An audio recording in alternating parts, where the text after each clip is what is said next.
Le désert, un océan de sable brûlant, infini et silencieux. Mais il y a une zone où même le vent semble s'arrêter. Les anciens l'appelaient le silence du désert, un lieu où quiconque s'aventure risque de ne jamais revenir. Ethan, un aventurier audacieux, riait de ces histoires, jusqu'au moment où il franchit cette frontière interdite. Au début, tout semblait normal. Le sable doré scintillait sous le soleil, le vent soufflait doucement.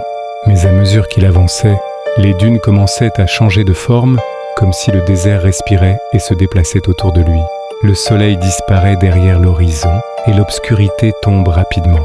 Ethan aperçoit alors une silhouette, immobile, enveloppée de voiles sombres, là, à la lisière des dunes. Il s'approche curieux, mais à chaque pas, elle recule. Toujours la même distance, et le silence devient oppressant, presque vivant. Soudain, des murmures s'élèvent autour de lui, portés par le vent chaud. « Tu ne devrais pas être ici. Tu ne devrais pas » Chaque mot semble glisser entre ses oreilles, mais personne n'est là. Le sable sous ses pieds se met à trembler légèrement, et Ethan réalise que le désert l'observe. Il veut fuir, mais chaque pas avant le ramène exactement à l'endroit où il a vu la silhouette pour la première fois.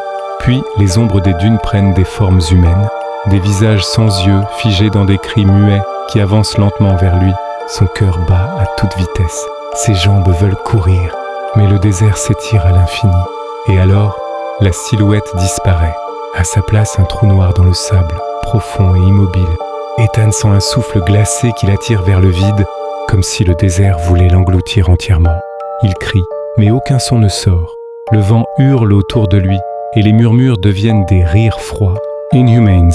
Depuis ce jour, les voyageurs racontent que lorsqu'ils traversent le silence du désert, ils voient des ombres mouvantes, entendent des voix qui chuchotent leurs secrets et parfois aperçoivent un homme perdu dans les dunes, cherchant désespérément une sortie, mais que le désert garde prisonnier à jamais.